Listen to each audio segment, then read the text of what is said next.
Gospodin Petroviću, prvo pitanje vezano za zdravlje. Jedna devojka, neću sad da pomenem vaša imena i tako dalje, postavlja pitanje kako da reši bubuljice na licu? Pa problem bubuljica je problem unutrašnje zaprljanosti. Znači, kad čovjek nezdravo živi, kad je iznutra zaprljan, vodeći uzrok bolesti u sarnom smetu i smrti je broj 1 nezdrava ishrana, broj 2 pušenje duvana, broj 3 konzumiranje alkohola. Znači, čovjek se iznutra prlja i onda je Bog to tako podesio da ta prljavština koju čovjek unosi u svoje telo prvo iskače na lice, jer čovjek se ne čisti samo preko mokraće, preko debelog creva, dakle izbacuje otpadke i otpadne materije, organizam se ne čisti samo preko bubrega, imamo jetru, najveći unutrašnji organ koji je jedan veliki filter.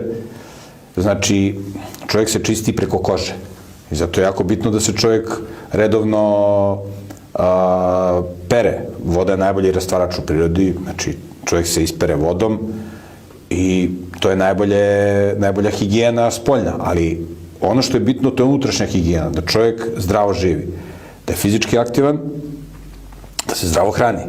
Jer čovjek je mlad onoliko koliko su mu mladi krvni sudovi. Ljudi idu, i pogotovo žene, idu kod kozmetičara, koriste razne kreme koje samo štete koži. Ako hoćete da imate lepo lice, ako hoćete da nemate sede dlake, trebate da se zdravo hranite i zdravo da živite. Znači, ono što je smrt za krvne sudove, da izgledate stari i da vam iskaču bubuljice, to je masna hrana, duvan, rafinisani proizvodi, kafa, alkohol. Kafa i alkohol, sve žene uglavnom piju kafu čim ustanu ujutru, to vam izlači tečnost iz organizma i kad koža nema dovoljno vlage, onda ona propada.